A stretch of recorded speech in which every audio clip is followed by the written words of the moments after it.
Imagine a world where every single book ever written was gathered under one roof. A place where the sum of human wisdom sat on wooden shelves. For centuries, the great Library of Alexandria was that reality. It was the ancient world's internet, and then it vanished. But how does a city lose 500,000 books? The answer is far more complex than a single fire. The story begins with a king who wanted everything.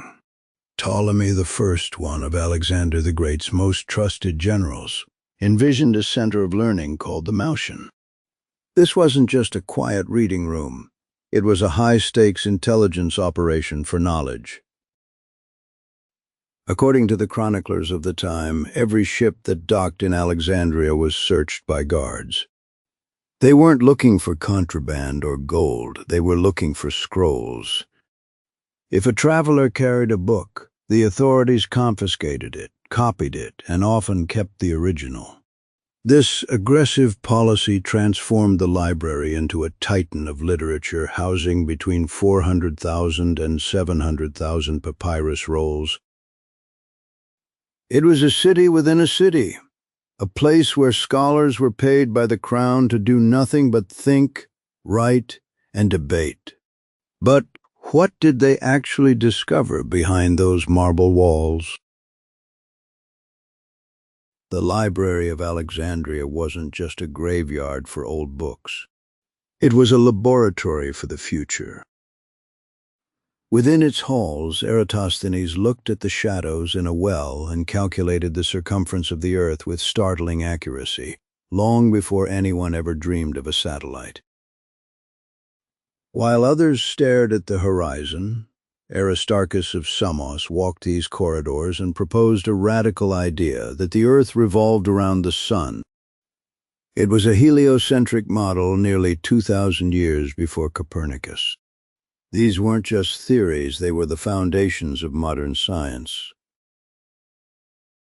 Imagine the maps, the medical texts, and the engineering diagrams that lined the walls.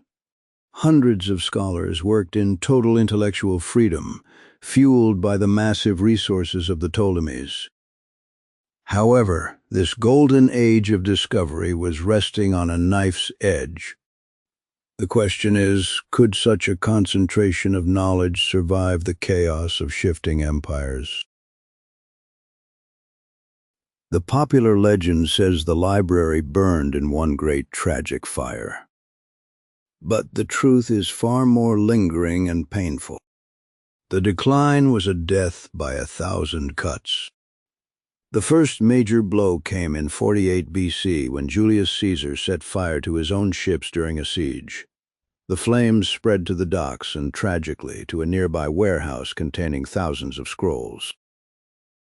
But the library survived Caesar. It even survived the civil wars of the 3rd century, though its collections were thinning. The real turning point was religious and political. In the year 391, Emperor Theodosius ordered the destruction of all pagan temples. A mob attacked the Serapeum, the library's sister branch, destroying what remained of its priceless contents. By the time the Arab forces arrived in the 7th century, the great library was likely a shadow of its former self. It wasn't one man or one fire that destroyed it. It was centuries of neglect and intolerance. What did we actually lose when the scrolls turned to ash? Historians estimate that 99% of ancient Greek literature vanished forever. We lost nearly all the works of Sophocles and the detailed proofs of Aristarchus's heliocentrism. For centuries, humanity had to rediscover what the librarians of Alexandria already knew. However, the spirit of the library didn't entirely die.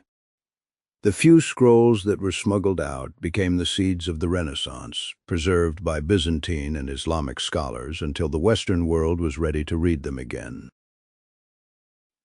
Today, we live in a new age of Alexandria, the digital era. But as we store our history on servers and clouds, the ruins of the ancient library offer a haunting warning. Knowledge is fragile. It requires more than just storage. It requires a culture that values its survival. If we stop protecting our collective memory, will our digital libraries face the same fate as the papyrus of the past? The great library may be gone, but its story reminds us why every book matters. If you enjoyed this journey into the ancient past, please subscribe and join our community of history enthusiasts. Your support helps us keep these stories alive.